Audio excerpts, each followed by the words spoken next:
Citoyens, relevez la tête. On n'est plus là pour abattre, mais pour comprendre. Car la nature n'est pas un terrain de guerre. C'est un souffle partagé, un pacte ancien entre nos mains et la terre.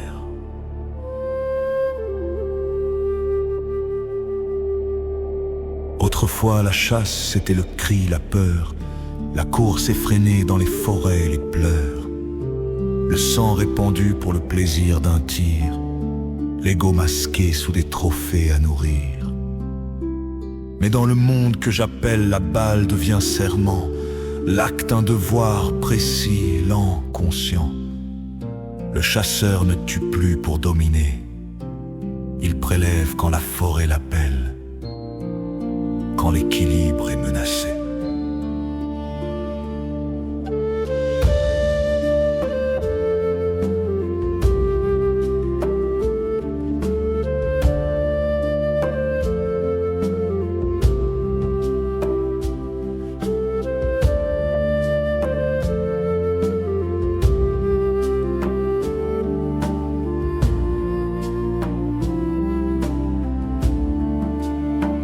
Chaque tir sera rare, chaque mort expliquée dans la clarté des lois par des pères éveillés. Fini les battues d'ivresse et de vengeance, fini la chasse à court, vestige d'arrogance. Place aux guildes forestières, au cercle d'honneur où l'on enseigne la patience, la mesure et la peur. Les enfants verront la chasse comme un art sacré, une alliance entre science, forêt, humanité.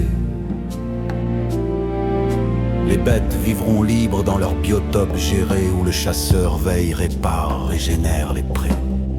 Et quand il tire, c'est net, rapide, propre, sans cri, sans souffrance, sans fracas ni torpeur. Un seul coup porté, un dernier souffle paisible, et le remerciement dans un silence sensible.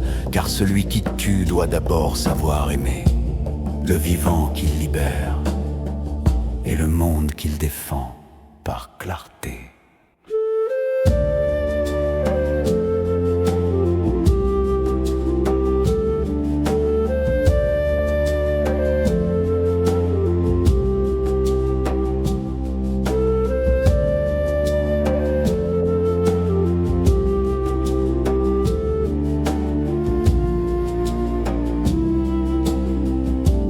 Oui, cette chasse nourrira nos régions, mais pas pour tous les ventres ni toutes les saisons. Elle offrira à la table française une rareté juste, une viande noble, pure, non industrielle, robuste. Une ressource limitée, locale, respectée, réservée aux communes qui sauront protéger. Les restaurateurs viendront fiers d'acheter ce fruit. Les voyageurs verront dans nos bois un esprit. Et les chasseurs deviendront gardiens de mémoire, ambassadeurs du vivant, héros sans gloire.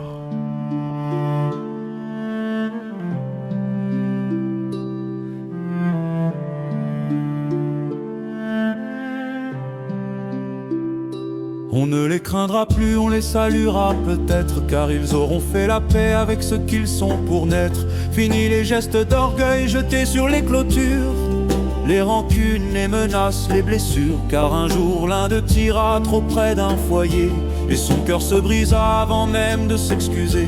Il cessa de chasser, puis comprit la leçon, que l'erreur devient force quand elle forge le pardon. La femme pleura, mais choisit la lumière, et le monde sut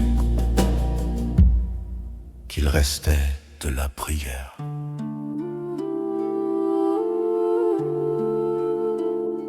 Ce modèle citoyen n'exclut personne, mais il ne s'adresse pas à ceux qui haïssent l'homme, ni à ceux qui chassent pour dominer, ni à ceux qui voudraient interdire d'exister. Il parle à ceux qui cherchent la juste mesure entre la forêt et la culture, aux consciences éveillées qui savent écouter, à celles qui voient la vie avant de juger. Car le combat n'est pas contre l'autre, mais contre l'ombre en soi qui dévore nos apôtres. Ici, chaque faune a sa place, chaque vie sa saveur, et même la mort devient offrande, douceur. Une France lucide, forestière et fière, où l'on respire la vérité dans l'air.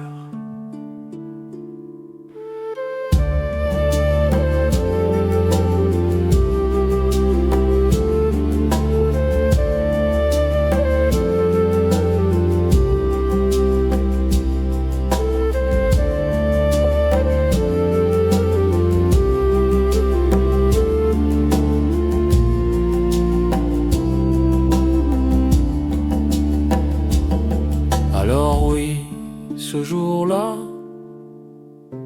je voterai quand un candidat dira « Je veux une chasse éclairée ». Quand il parlera d'équilibre, pas de domination, d'amour du vivant, pas de possession. Quand les larmes d'un animal ne seront plus cachées, mais reconnues comme le prix de la liberté. Quand la balle aura le poids d'un pardon et la forêt celui d'une nation.